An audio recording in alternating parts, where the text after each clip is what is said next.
La conciencia y el cosmos, en asistencia a una comprensión más profunda de la actual transición terrestre.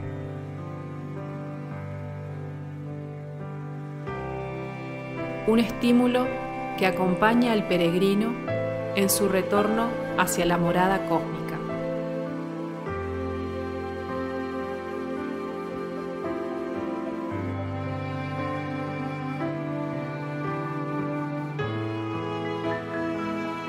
La conciencia y el cosmos, una producción de Uxin, Centro de Servicio Planetario. Un camino hacia el propio cosmos interno.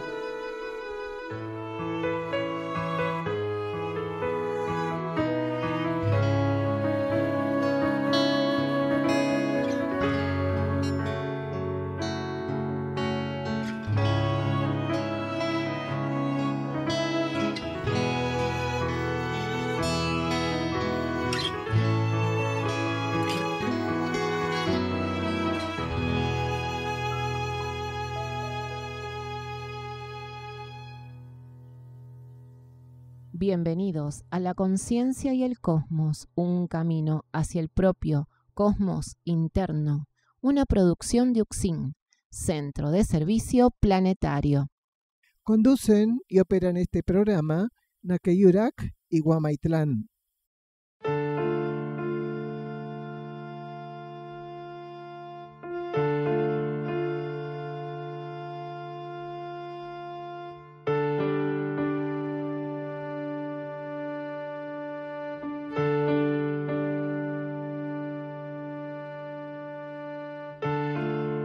El ser humano debe comprender y ubicarse con firmeza en la etapa que está transcurriendo el planeta Tierra. La transición planetaria debe ser asumida con compromiso por quienes encarnaron en estos tiempos. Arduo trabajo en la propia conciencia, con el fin único de servicio al plan evolutivo. Así, el ser irá ampliándose y dilucidando las diferentes realidades que componen al cosmos que habita dentro suyo.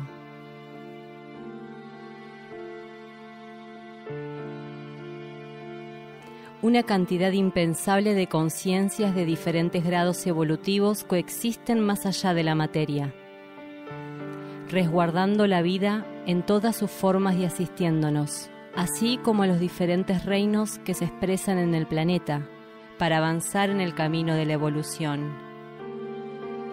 Conciencias extraterrestres e intraterrenas, entre otras, conforman la diversidad de seres que interactúan ocultamente para una humanidad en general sumida en densos patrones de conducta e incapacitada para percibir el propósito de su encarnación.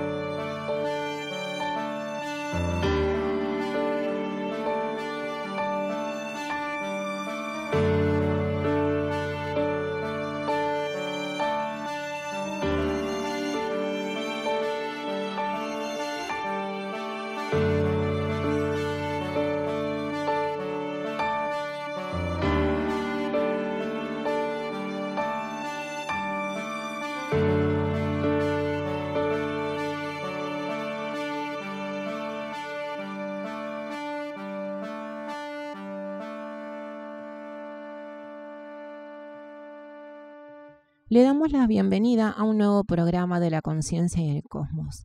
En este inicio vamos a hacer una pequeña lectura de la página 270 del libro La Senda del Peregrino, Erx y la Revelación de Ancenusa, de Daniel Gagliardo. La capacidad práctica que un ser o grupo tuvieran para sostenerse en la persistencia y fidelidad es principalmente la prueba a enfrentar. La voluntad de la energía requiere para la comunión que se nos ofrece vivir incondicionalidad. Quienes estén genuinamente prontos para estar ante aquello que aquella energía proponga, operarán en lo que reste de la transición como herramienta de síntesis. Abrirán camino hacia la definición que la voluntad cósmica propone y sostiene.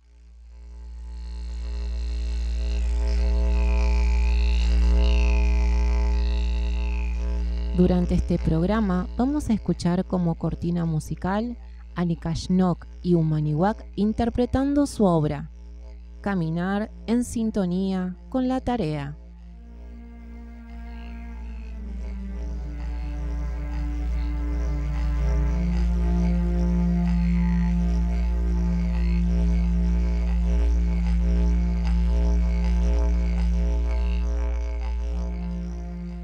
Este programa se emite una vez por semana por las plataformas Spotify, YouTube, Facebook y Amazon Music. Contacto +549 3548 409936 por WhatsApp y Telegram. Están realizados en base a los estudios de cosmosofía que Daniel Gagliardo ofrece en Uxim, Campo Sierra del Cielo, así como también lecturas y reflexiones sobre el material de Uxim, Centro de Servicio Planetario.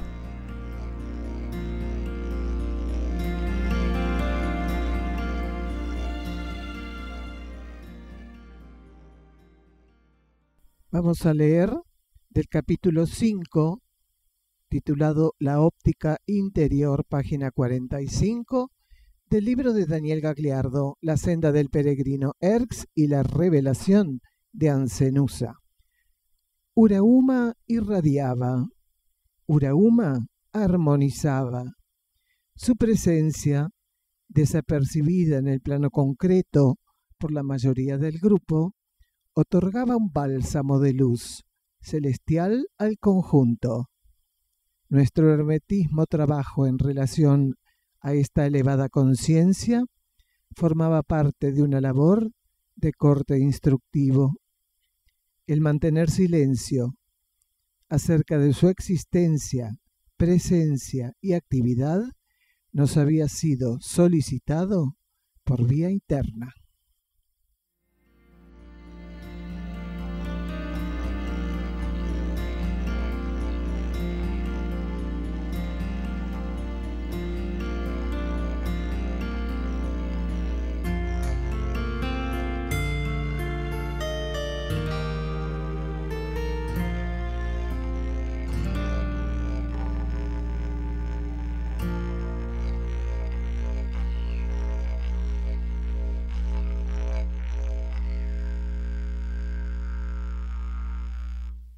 Comenzamos entonces ofreciendo el tema central del día de hoy, precisamente ofrecimientos de la vida interna a la vida externa. Y el primer bloque titulamos Jerarquía Ashtar, rezar y orar, preguntar.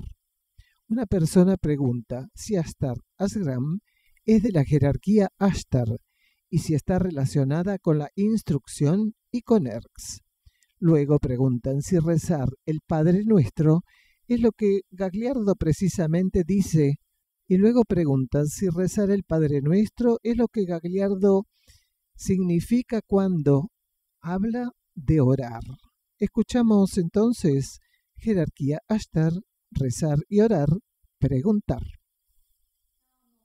Un montón más de jerarquías Ashtar. Ashtar, Ashgram tiene una relación a nivel cósmico mucho más amplio que eso. Toda la jerarquía crística, porque Ashtar significa Ashtar, Ishtar, Isis, Isha, Astarte, significa condición o cualidad crística. Entonces es una partícula que se antepone a ciertos sonidos vibratorios Irdin, lo que está revelando, siempre anteponiéndose, que estamos hablando de una jerarquía del linaje crístico. Entonces, Ashtar Yeran, Ashtar Ashgram y cualquier jerarquía que se revelara con esa partícula Ashtar primero, Estamos hablando de una jerarquía de linaje crístico, de regambre crístico. Entonces, en este caso, está ligada a todo el proceso que la energía crística está desenvolviendo en el planeta. Claro que tiene funciones más o menos específicas en relación a ciertas áreas, pero en realidad está profundamente ligado a todo. No nos olvidemos que es una jerarquía presente en los centros intraterrenos. Es que la jerarquía crística es quien coordina y administra la energía de instrucción para este universo planetario crístico y para este sistema solar crístico. Dentro de ese contexto es quien rige distintas áreas, incluso del rescate, y quien trabaja en los procesos como un sacerdote para las transmutaciones monádicas, los intercambios monádicos.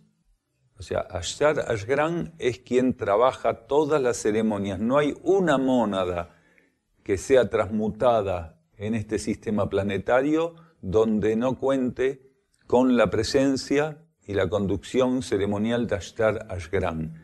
Ahora, tenemos que entender que Ashtar Ashgram es una entidad crística, no un individuo. Hace muchísimo tiempo que Ashtar Ashgram no es un individuo, es una entidad compuesta por miríadas de conciencias de distinto tipo. Algunas van siendo despedidas de esa jerarquía, de esa entidad, a medida que se van quemando etapas o ciclos, y otras se van incorporando. Pero es una jerarquía bajo el formato activo de entidad. Es un colectivo de conciencias, una entidad. Entonces, las transmutaciones monádicas, ciertas cuestiones relativas al ingreso de tandas monádicas al sistema solar y al planeta también cuentan con la presencia y actividad de Ashtar Ashgram. Es uno de los conductores de la expresión jerárquica crística de Mixtlitlán, ¿no? Porque el Padre Nuestro es un mantra. La oración es un estado interno al cual es llevado el ego y arrastra parte de las energías de la personalidad, una experiencia que no es tangible ni racional. Lo que se llama oración en las doctrinas o religiones actuales es un trabajo racional. Mientras que la oración es un estado vibratorio y de conciencia, no es un rezo. El Padre Nuestro es un mantra que puede operar como mantra o podía operar como mantra y también como un rezo, que es una frase utilizada con una intención determinada. Pero la oración, que está confundida, porque en castellano, por ejemplo, la palabra oración tiene que ver con un conjunto de palabras. Entonces, para la lengua española o castellana, cuando se habla de oración, entra en estado orante, se piensa que es algo así, que hay que estar recitando un rezo, lo que también se puede entender como mantra, tiene que haber una composición gramatical que se repita, mínimamente siempre se repite, generalmente, y a eso se lo toma como oración. Mientras que la oración es un proceso interior. La conciencia tiene una experiencia orante cuando, a posterioridad de lograr un estado profundo de silencio y de quietud, el propio ser interno lleva al ego a trascender las limitaciones de la polarización del ego en la materia y lo lleva a una dimensión, una interfase que no es ni la mental, ni la emocional, ni la física. Lo arrebata al ego. El ego, para poder orar, tiene que tener cero expectativas y tener una capacidad de donarse al silencio y a la quietud. Y si la conciencia interna del individuo considera que el ego tiene que pasar por la experiencia orante, entonces lo lleva a polarizarse transitoriamente fuera de las leyes de espacio-tiempo y fuera del campo tridimensional de las experiencias. Lo lleva a una interfase interna, como que lo arrebata del mundo tridimensional y lo lleva a eso. Y esa experiencia no es racional, no es analítica, no es comparativa, nada de eso. El ego está ahí en otra dimensión, preservado por la conciencia interna, que lo coloca en una especie de aura vibratoria y le permite estar fuera de las condiciones normales para un ego, que es el campo mental, emocional y etérico-físico, y en esa experiencia hace un trabajo de instrucción poderoso. del cual el ego generalmente no recuerda nada. Lo único que sabe, en algunos casos, es que vivió una abstracción y no sabe qué pasó. Y puede ser que según lo que el ego haga ante esa experiencia, quiere decir del modo en que responda a una experiencia tan importante, gradualmente la energía interna le puede ir revelando aspectos de lo que esa preparación silenciosa y quieta que vivió cuando fue arrebatado por la conciencia interna le hubiera dejado como saldo. Generalmente una experiencia orante lo que hace es llevar al ego a un grado de permeabilidad, de flexibilidad, de apertura, lo estimula con energías que comúnmente él no recibe de esa manera. Entonces no tiene que ver la oración con eso. La oración es un estado de conciencia que le ofrece transitoriamente, pueden ser segundos, no es más que segundos o algún minuto, la vida interna a la vida externa. Sí, y son poquitas, porque realmente la multiplicidad de herramientas es mucho más vasta que eso. Pero para nosotros, que somos tan repetitivos, reiterativos, que no tenemos la capacidad de permitir que la vida creativa nos fertilice, con unas pocas opciones que realmente maneja de un modo perfecto y profundo la vida cósmica y la vida interna, a nosotros nos parece que eso es un abanico inmenso. Pero en realidad podríamos hacer una pequeña lista y con eso, si pudiéramos hacer que nuestra conciencia se acercara un poco a reducir distancias con lo que pudiéramos poner en esa lista, ya sería suficiente y sin embargo solemos no hacerlo. Debería volverte distinto, quiere decir, debería facilitar tu transformación, porque nada nos transforma sin que pongamos nuestra intención y el trabajo para la transformación. Pero ¿qué ocurre? Cuando el ser muestra claramente a su conciencia interna que él está haciendo un trabajo de búsqueda, de reducción de esas diferencias entre lo que él es externamente y lo que él es internamente, podría ser que la conciencia interna determine que esa experiencia orante sea adecuada para seguir estimulando y brindándole herramientas y alimento al ego. Ahora, no es la primera vez que los egos, recibiendo alimento y herramientas, las desechan, porque no es ninguna garantía de tornarse un santo de una experiencia orante, pero sí es una gran herramienta, gran posibilidad, un gran alimento para quienes lo pudieran capitalizar. Aquel que pudiera capitalizar una experiencia de esa naturaleza va a generar una resonancia en su conciencia que podría invertir en su transformación. Porque mientras uno está bajo ley de karma no se le regala nada y cuando está fuera tampoco. El regalo evolutivo no existe. Sí tenemos la posibilidad de responder del modo más sintético y elevado y favorecer nuestra expansión, nuestra evolución, o hacer lo contrario y cristalizarnos transitoriamente, lo que se llama un detenimiento transitorio, y quedar así como animalizados en los ritmos naturales de la realidad. Como la energía lo promueva. No hay una experiencia orante mejor o peor. Toda experiencia orante puede tener las condiciones, las características que la energía considere que nosotros necesitamos.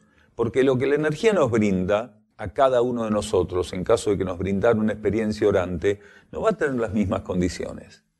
Porque va a estar ofrecida en base a lo que somos realmente, a lo que ya tenemos hecho y a lo que nos falta hacer. Quiere decir, es una ecuación única en cada uno, porque a nadie le falta lo mismo en cada etapa, ni nadie transcurrió las mismas etapas, ni el resultado del transcurrido y lo que falta transcurrir da un clon en cada uno de nosotros en este eterno presente, en esta situación del presente. Entonces, la vida interna tiene en cuenta eso. En cada uno de nosotros, la ley interna, a través de nuestro interno, cuando nos ofrece, por ejemplo, una experiencia orante, lo va a hacer en base a todo eso, a una comprensión integral, que no se divide en pasado, presente, futuro, sino en una comprensión integral, que abarca lo que ya hicimos, lo que estamos haciendo y lo que tenemos que hacer. Supongo que no hay inconveniente. Suponemos que no, porque según la energía de instrucción, en sueños se puede vivir lo mismo que en vigilia y viceversa. Entonces, si la conciencia interna considerase que arrebatar al ego y ponerlo en una situación de instrucción orante de estimulación orante es más sintético y económico en sueños, lo haría en sueños. O si considera que el ego tiene que hacer esa experiencia, pero en vigilia, por algún motivo en particular, lo hará en vigilia. En términos cualitativos no es ni mejor ni peor. Claro, ¿qué es lo que hace que una persona pregunte o le pregunte a otro? Que por algún motivo considera que él no puede arribar a la respuesta, ¿no? Y está comprobado que no es así, porque si no sería una regla para todos. Quiere decir, cuanto más el ser esté identificado con las apariencias, las formas y las limitaciones del campo tridimensional, va a tener supuestamente una necesidad o una pseudo necesidad de preguntas y respuestas. Pero si el ser, en vez de superficialmente y con dificultades creer que el mundo tridimensional es la fuente que le va a permitir seguir haciéndose preguntas, que es algo tan sano, y seguir recibiendo respuestas, que es algo tan sano, nunca va a ir por el camino que lo va a llevar a una conexión interna más profunda, donde el ser empieza a romper esta cosa, esta dependencia de tener que preguntar o preguntarse y tener que esperar respuestas de otro de sí mismo. El ser que va entendiendo el camino del eterno presente, entiende que en la medida que él se abre incondicionalmente en la vivencia de ese eterno presente, lo que necesite como información lo va a tener. Y si no lo tiene, puede tener ahí un llamado de atención. Eso es curiosidad. ¿Para qué lo querés? Estamos acá para trabajar sobre las necesidades. Reforzar la alineación interna y vas a favorecer, sin esfuerzo, sin tanto desgaste racional, analítico, comparativo, especulativo, vas a recibir informaciones que, no por casualidad, van a cubrir con su presencia, como una herramienta, lo que tengas que atender.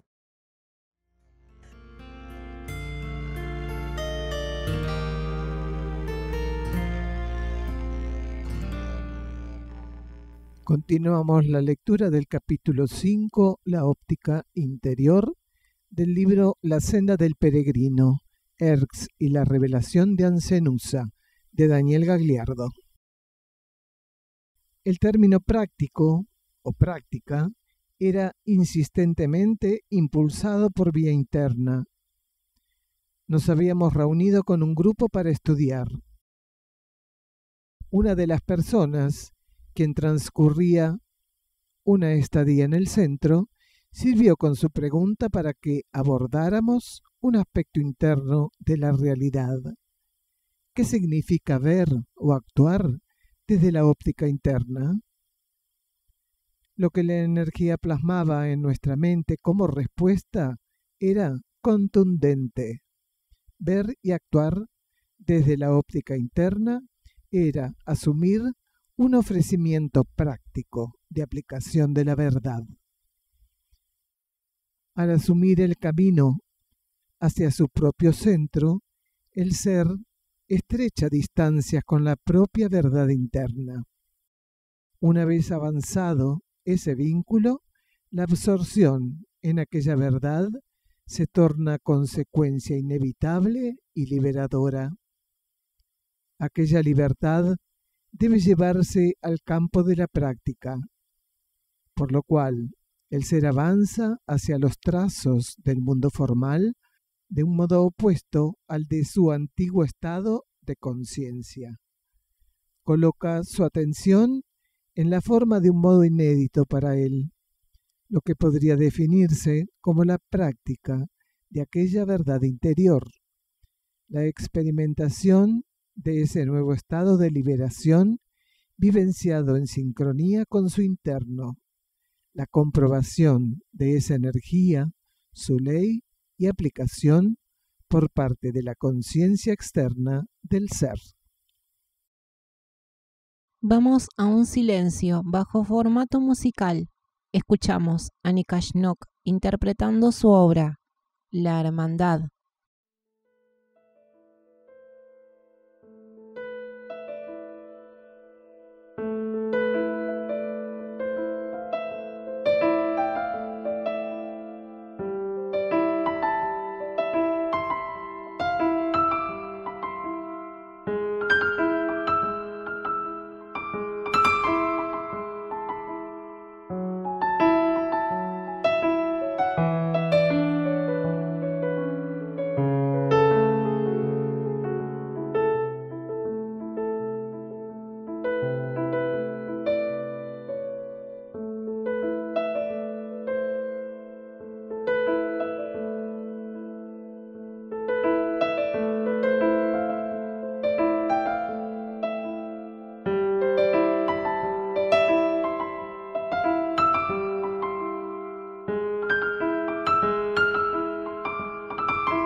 Volviendo del silencio musical, vamos a leer unos párrafos escritos por la jerarquía de la página 193 y seguimos leyendo del libro La senda del peregrino Erx y la revelación de Ancenusa.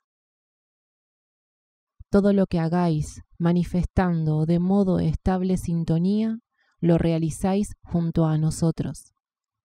Reforzad vuestro vínculo con la ley interior y, como fue dicho hace milenios, todo lo demás se os dará por añadidura. No limitéis a limitarnos.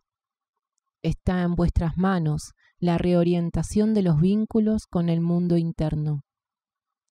Estáis en Erx viviendo aspectos de la transmutación y la ascesis que no pueden ser demorados. Aún sin conciencia de ello, avanzáis internamente de modo ininterrumpido. Ved la superficie de este planeta como un cristal que debéis despejar de residuos y adherencias mediante vuestro propio pulido y transmutación. La luz de los mundos internos brilla ya en vosotros y la vertéis al permanecer donados para la liberación de la esencia.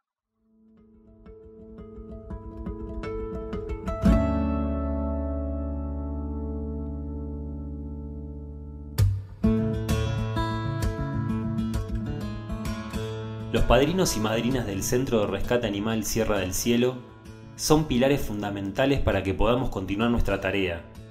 Animate y apadriná a uno de los hermanitos del santuario.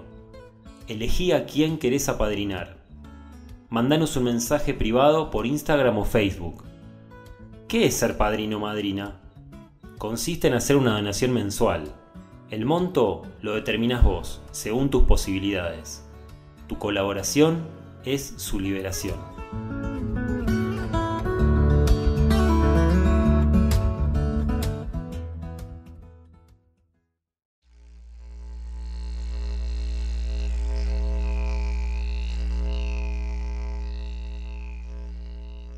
Otros programas de la conciencia y el cosmos. En Buenos Aires, Los Cardales. En Europa, Portugal y Bulgaria. Grupos de trabajo interno UCSIM en el mundo. Argentina, Uruguay, Portugal, Bulgaria, Chipre, España, Francia y Alemania.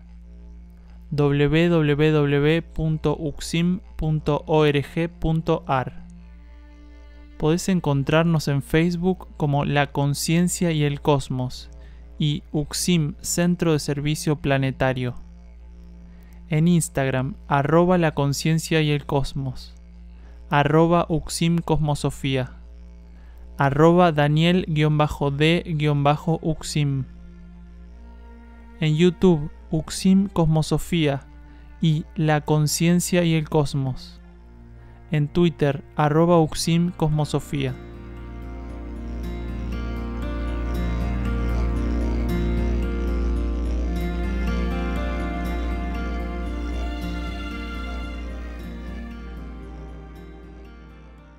Retomando el programa, entramos en este nuevo bloque del programa del día de hoy que está titulado Ofrecimientos de la vida interna a la vida externa. Este segundo bloque lleva como título Pequeña muerte. Segundo título, Terafines. Teurgos, magos. Preguntan si el estado vivido por Juan era de oración. Y otra pregunta también hacen, si los reyes magos operaban como magos. Escuchemos juntos la instrucción de Daniel Gagliardo. Pequeña muerte, catalepsia, ciática inducida, no era estado de oración, porque Jesús operaba como el iniciador externo de Juan. ¿Entendés? Entonces un estado de catalepsia inducido. En el Tíbet se lo conocía como pequeña muerte. Y era, en aquella época de la humanidad del planeta, era común en distintos lugares. Los druidas también lo hacían con algunas personas, a los cuales asistían en las iniciaciones. Quiere decir, los iniciadores tenían esa capacidad y dentro del proceso de la instrucción, representar para aquel discípulo, aquel aspirante a la iniciación, representar ciertas energías, era válido. Entonces, para Juan, Jesús representaba una energía capaz de llevarlo a otro estado de conciencia, sin que él rompiera los vínculos con la materia. Jesús tiene la capacidad de hacer que la conciencia de Juan o de cualquier otro discípulo iniciado con el que estuviera trabajando pudiera abstraerse del mundo de la materia, el mundo formal, e ir al encuentro de la realidad interna. Entonces, él lo puso en ese estado, pequeña muerte. No es común porque no está respaldado internamente.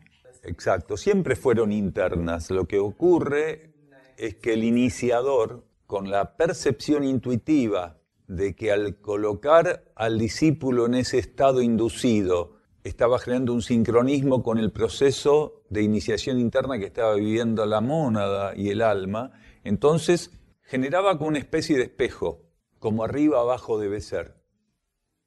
Pero después, a medida que se fue acercando el cierre de la transición planetaria, esta cuestión de las iniciaciones acompañadas externamente por un hierofante o por un sacerdote o un iniciado de alto grado, empezaron a ser interferidas. ¿Por qué? Porque la capa psíquica creció muchísimo y ya no se encontraba un ambiente adecuado, con la estabilidad adecuada para que el iniciador pudiera acompañar al iniciando en ese proceso. Entonces la jerarquía planetaria, ¿qué hizo? A través de una inducción de jerarquías solares que cambiaron el proceso iniciático.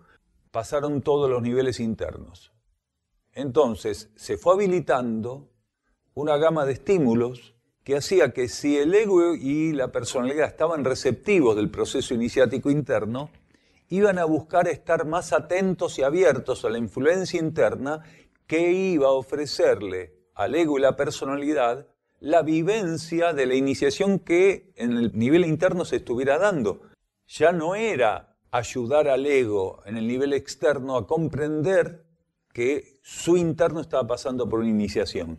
Era estimular al ego y la personalidad a dar otro paso, aprender a estar más lúcidos, a discernir, a abrirse a la síntesis de los estímulos internos y aprender a reducir distancias por acompañamiento en actitudes, en percepciones de aquello que internamente estaba siendo vivido como iniciación.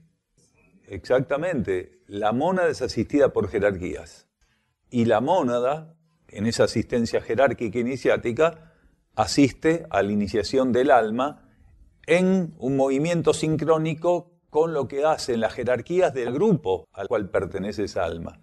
Porque el alma vive su proceso iniciático a través del enriquecimiento del canal monádico que le está ofreciendo energías más potentes a través de la iniciación monádica y del grupo del que forma parte el alma también recibe. Entonces es un movimiento de pinzas para el alma, lo que recibe la jerarquía del grupo y lo que recibe como habilitación iniciática por parte del alimento que la mónada puede ofrecerle con otro voltaje a partir de que la mónada está en su propio nivel viviendo la iniciación.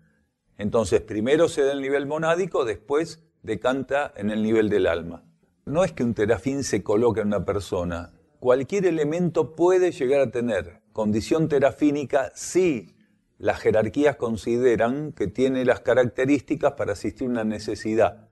Un terafín es un irradiador. Irradia para estimular el alcance de ciertos procesos arquetípicos o para que se den ciertos resultados ante la influencia de la energía.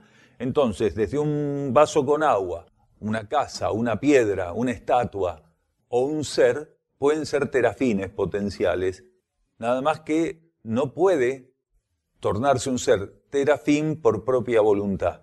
La jerarquía, si necesita energías terafínicas o herramientas terafínicas, puede darle esa condición terafínica que siempre es transitoria a lo que se considere necesario.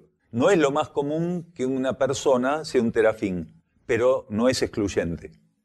Nosotros dimos muchas veces ejemplos de los templos de la antigüedad, donde las estatuas de los dioses, custodiadas por los sacerdotes, en muchos casos tenían características de terafín, quiere decir, ocultamente irradiaban esas estatuas.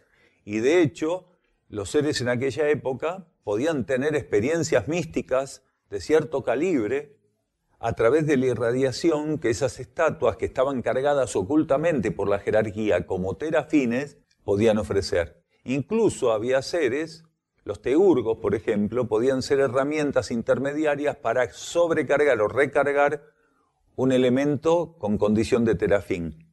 Entonces, el teurgo, como era ya un mago avanzado, que no hacía magia blanca, digamos, con buena intención y positividad, el teurgo ya ejercía los dones de la magia, dominaba los dones de la magia, pero en sintonía con la voluntad interna, es decir, aplicaba procesos mágicos, pero guiado internamente.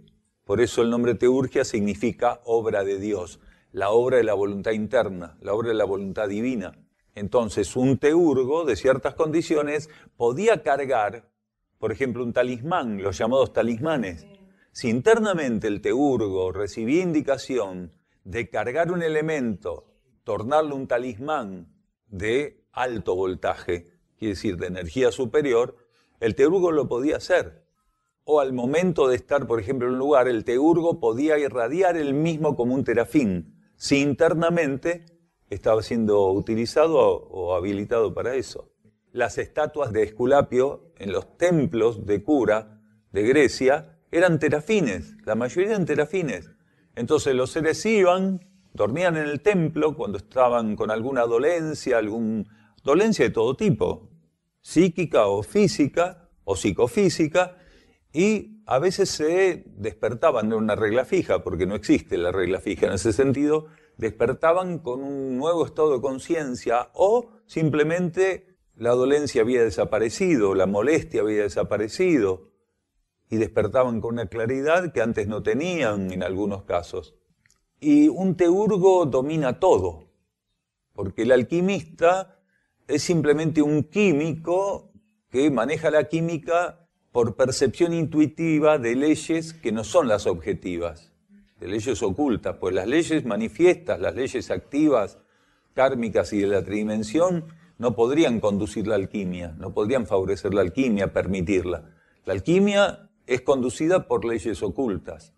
Entonces, un alquimista es un ser que pasa a ser herramienta de leyes ocultas, latentes, pasivas. Entonces, el alquimista, al gobernar en alguna medida, al avanzar iniciáticamente, en la medida que corresponda al dominio de esas leyes, va ejecutando alquimia de grados cada vez más elevados. El teurgo dominaba todo, lo que se podría llamar las leyes de la alquimia, todo lo que era la magia blanca, todo lo que fuera el uso de la voluntad o de fuerzas subjetivas, lo dominaba todo el teurgo. Era la síntesis de todas esas experiencias. No faltan ejemplos. En la antigua civilización maya había gobernantes que tenían condiciones similares a lo que podríamos llamar la teurgia.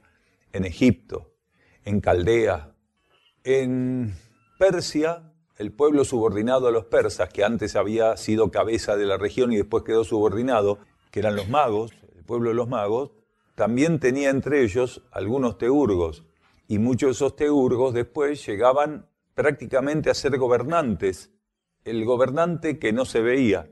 Entonces, un rey, originariamente, tuvo la posibilidad de ser un representante divino en la materia.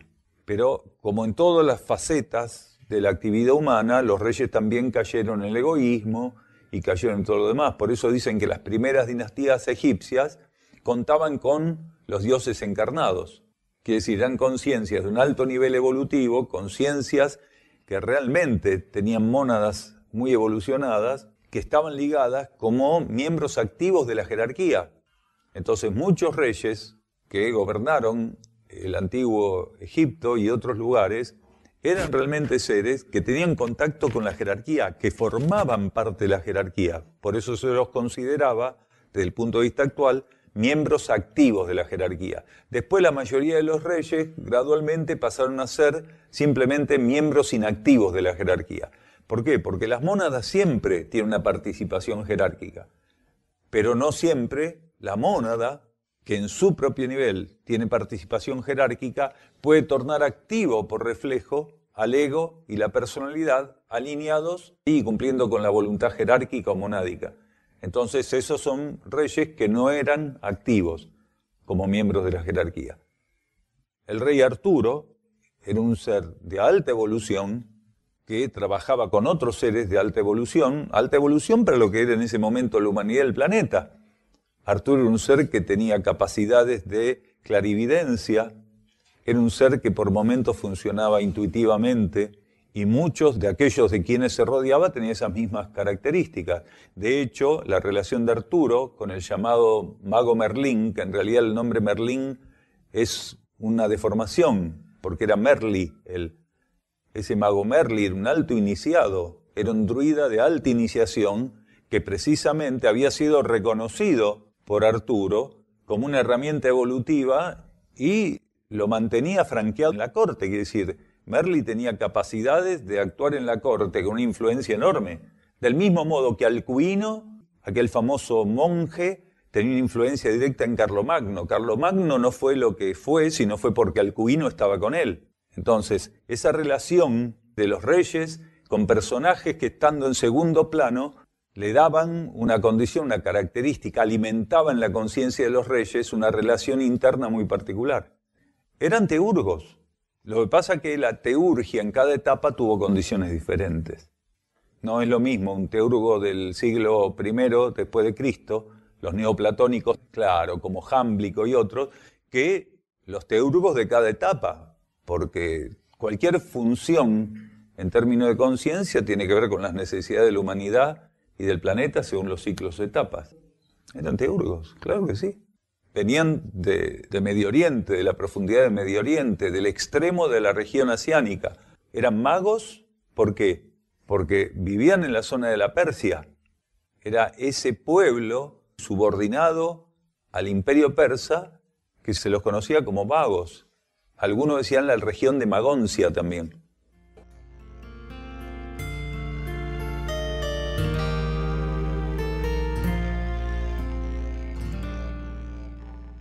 Cercano está el momento donde comprenderéis intensamente que la materia, bajo cualquiera de sus aspectos, puede responder a órdenes inteligentes, contrariando aquello que vosotros buscáis exigir de ella. Muchos de los fenómenos que escasamente comprendéis son prueba de esto. Trabajamos para que las señales adecuadas a este tiempo, esencia de los ciclos interiores, se viertan sin deformidad sobre vuestra conciencia. En ellas tenéis algo que no abunda en la superficie de vuestro campo de vida, un desinteresado ofrecimiento de amor, luz y eternidad. Recibid lo que en las señales se os otorga. Abríos a su cualidad expansiva. Sabed que nada puede suplantar aquello que por medio de su energía se os dispone. Bebed hasta su hartazgo su silencioso ofrecimiento de comunión y síntesis. Mal alguno ofrece el sustento que liberan. Vuestros temores obedecen al rango de aquellos apegos que no osáis dar tratamiento. Abríos al fuego de la fragua con serenidad, pues no sois de los que debieran recibir hierro que en ella se forjase. Nuestro hermano Wionak va a interpretar en guitarra su obra Hasta el fin.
Continuamos leyendo trechos del capítulo número 5, La óptica interior, del libro La senda del peregrino Erx y la revelación de Ancenusa, de Daniel Gagliardo.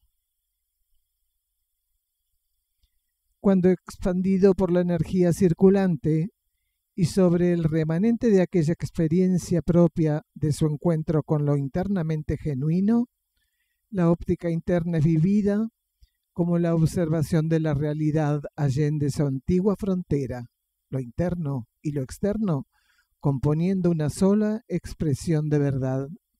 Así, ver o actuar desde la óptica interior es el resultado de registrar el trazado de la luz en cada situación, buscando cumplirlo, confirmando la disolución de un adentro o un afuera, propio de parámetros que debemos trascender para adentrarnos en los caminos de lo infinito.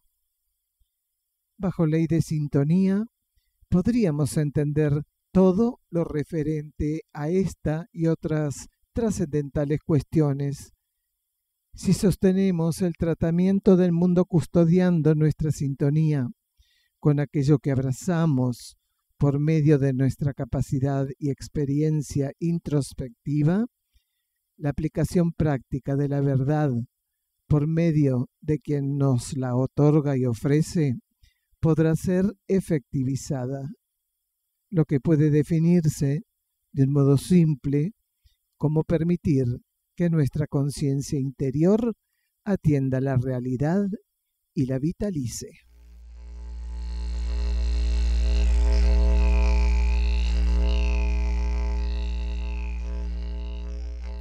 Se encuentra a disposición de los lectores un extenso trabajo de libros y cuadernos escritos por Daniel Gagliardo en castellano, traducidos al búlgaro, inglés y portugués.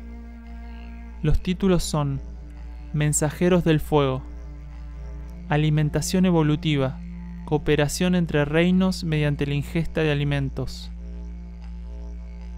La senda del peregrino, Erx y la revelación de Ancenusa, La hermandad de la luz, versículos de instrucción profética, colección cuadernos La luz del peregrino, apuntes para el camino, cuaderno de notas. Encontralos en amazon.com en formato papel y digital. En castellano también en Mercado Libre y en la tienda de la página de Facebook Luz del Valle Literatura, Audios y Videos para un nuevo ciclo. También en YouTube audiolibros en inglés y búlgaro.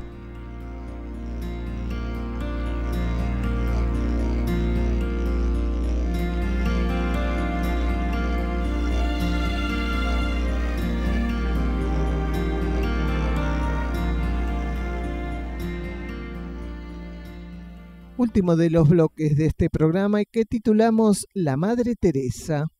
Una persona pregunta si la Madre Teresa era un terafín. Escuchamos a Gagliardo.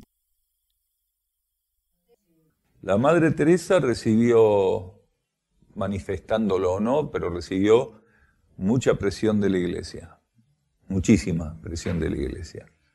Y la Madre Teresa, dicho de un modo histórico, robaba para la corona. Porque la Madre Teresa no tenía un centavo. No es que robaba para ella. El término robar lo estamos utilizando de un modo amplio. Así que rogamos flexibilidad al escucharlo.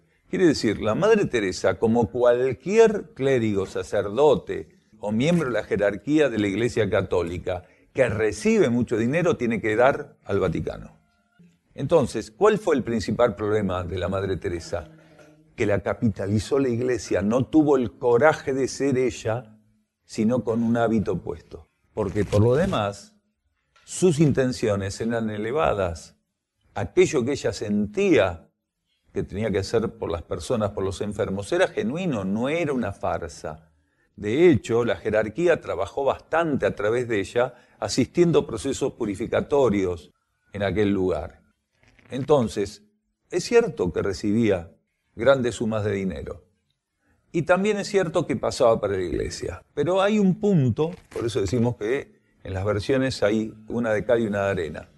La Madre Teresa sabía perfectamente, como todos los seres que tienen un cierto nivel de conciencia y que están suficientemente desidentificados con algunas cuestiones tridimensionales, sabía suficientemente, de un modo bastante preciso, que una gran cantidad de seres que pasaban por ahí tenían que pasar las enfermedades en esas condiciones y no en otras.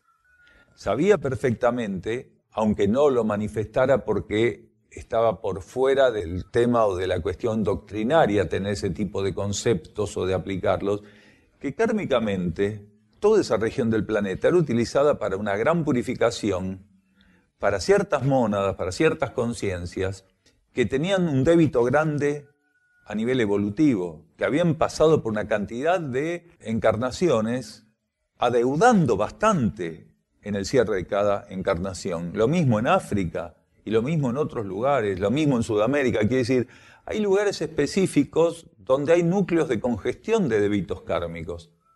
Entonces, la Madre Teresa, principalmente lo que hacía era irradiar una energía que era el principal componente de su acompañamiento. Curaba más la irradiación de la Madre Teresa, el acompañamiento de la Madre Teresa, que los remedios o el tratamiento que ella pudiera hacer ahí adentro. No puedo confirmar, ojo, no todas las jerarquías encarnadas son terafines. El terafín es un elemento que tiene, por parte de la jerarquía o de la energía o de las leyes, tiene un tratamiento, recibe un tratamiento transitorio con un fin determinado. Quiere decir, es un tratamiento lo que convierte a un terafín en un terafín. Un miembro de la jerarquía puede estar haciendo un trabajo impresionante y no ser un terafín. ¿Por qué? Porque no fue visto ni fue activado con esa finalidad de terafín. Entonces, que irradie un ser, que irradie un elemento, no lo torna automáticamente un terafín. Un terafín es formado con una intención determinada, por un ciclo determinado, y tiene que librar ciertas energías de un modo en particular. Era más que un terafín, Jesús. Era más que un terafín. Como estábamos diciendo que un teurgo es mucho más exacto. Entonces, ella ocultamente irradiaba, atendía, y lo principal era cómo acompañaba en conciencia a los seres que estaban pasando por esas purificaciones. Y tenía una claridad bastante particular para saber quiénes tenían que acompañarla o no. Hace muchos años, y muchos años son muchos años, tal vez 15, leí en una revista una nota a una mujer argentina que había viajado hasta la India a ofrecerse como voluntaria, 15 o 20 años. Y llegó hasta donde estaba la Madre Teresa. Primero la atendieron, la recibieron unas asistentes, unas cooperadoras, colaboradoras de la Madre Teresa, voluntarias, y después la atiende la Madre Teresa. Estuvo con ella unos pocos minutos, casi en silencio, y después le dijo que se volviera a Argentina porque ella no estaba para este trabajo. Le agradeció y le dijo que viniera para acá y que hiciera servicio en Argentina, que ella no estaba. No recuerdo si las palabras fueron, no estaba preparada para eso. Y prácticamente no la trató. Y esta mujer decía que le extrañó que sin hecho una prueba, un examen, sin tener la prueba unos días, sin nada, directamente, claramente le dijo que no era su lugar. Quiere decir, la Madre Teresa tenía una percepción, era asistida internamente. Tal vez ella le dijo eso simplemente por obediencia interna, no porque supiera algo en particular de esta otra mujer. Y la obediencia interna vale más que el oro, porque saber algo y guiarte por lo que sabes es fácil, pero obedecer internamente y aplicar el resultado de esa obediencia es más interesante. La nota se le habían hecho porque había como una especie de, no recuerdo, un recordatorio de la tarea de la Madre Teresa y había un recuadro donde aparecía la voluntaria argentina que la Madre Teresa había rechazado. Y ahí nos pusimos a leer. No tenemos esa información porque hay personas que pueden irse al otro lado del mundo con toda la mejor intención y es un proceso emocional y esa persona no está lista para servir. No tengo información interna y no tengo suposición ninguna para ofrecer. Lo que sabemos es eso. Eso es lo concreto que aparecía en esa nota. Indudablemente es así. A veces no ha pasado acá que han venido a lo largo de la historia de Uxim. Hay personas que se ofrecieron incluso a venir a vivir aquí, le dijimos que no era su lugar.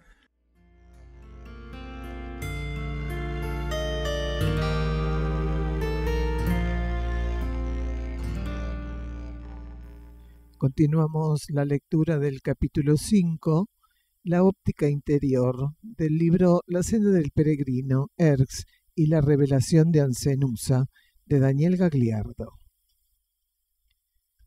Erx ofrece a los seres interiorización, basada en la religación profunda con la propia luz interna. Aquellos que cruzan sus portales consuman esa ceremonia por la vía de aquella religación profundamente sostenida. Sin esa comprobación práctica de la energía de la religiosidad, toda elevación propia de la ascesis solo se mantendría limitada a un cáliz interior incapaz de verterla. En toda la humanidad, la luz de Erx se derrama silenciosa y compasiva, preparando a los refractarios dentro de sus mínimas condiciones, así como ofreciendo a quienes están listos y en la senda de la entrega la eternidad cósmica sideral que sólo este núcleo puede convocar. Millones de seres, dormidos aún espiritualmente, al abandonar este planeta hacia posibilidades evolutivas más acordes a su limitación, llevarán en su esencia más profunda las bendiciones de Erx. Desde los planos internos, la información nos era ofrecida. No solo los seres rescatables y autoconvocados poseían aquella dádiva en su más profunda constitución, sino incluso quienes no habían podido responder.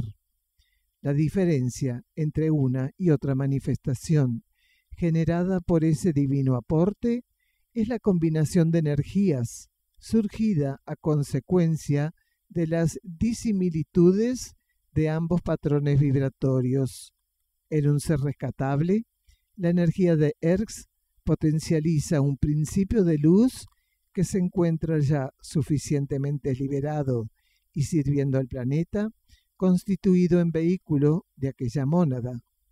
En cuanto a quienes serán transmigrados por condiciones de no rescatabilidad, este centro planetario confirma ceremonialmente la presencia de una luz que, aunque negada y encapsulada por ellos, acompañará a cada uno de esos seres desde su más profunda partícula espiritual. Erx confirma a cada individuo como partícula habilitada para concretar su retorno a la vida cósmica, más allá de que aquel proceso, consecuencia de la religación interior, vaya a ser transcurrido por el ser en futuros ciclos o como resultante de su respuesta a la actual transición planetaria.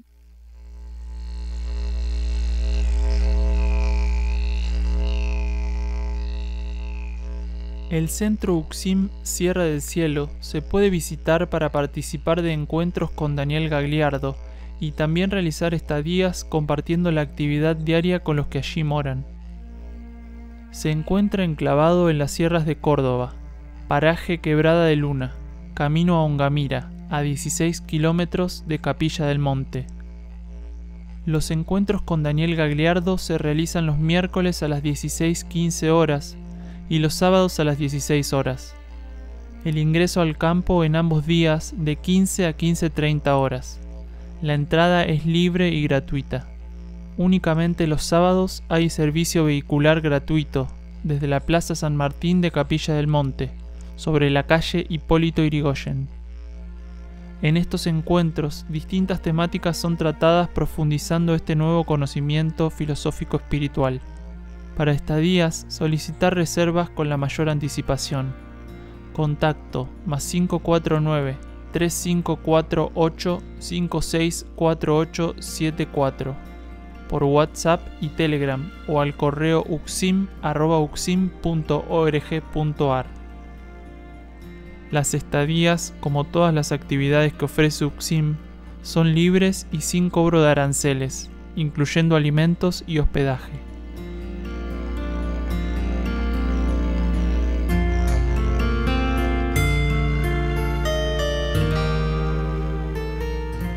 El título del próximo programa: acompañar los matices polares que rigen en todo el planeta.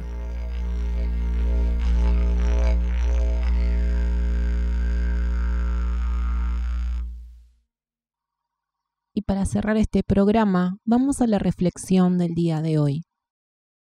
Sentir o percibir de algún modo una posibilidad inagotable opera para la conciencia como fuerte estimulante de corte superior. Hoy, más que lo que jamás pudo vivenciarse, esta inagotable posibilidad nos es ofrecida. Nos vamos, hermanos, de la conciencia y el cosmos, un camino hacia nuestro propio cosmos interno.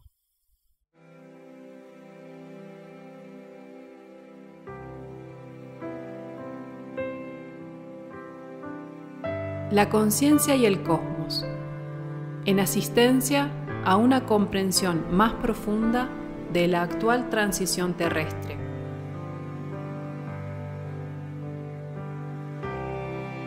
Un estímulo que acompaña al peregrino en su retorno hacia la morada cósmica.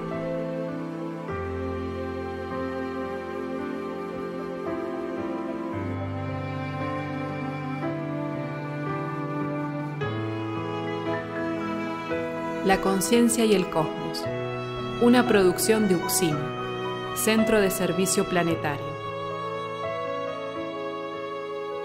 Un camino hacia el propio cosmos interno.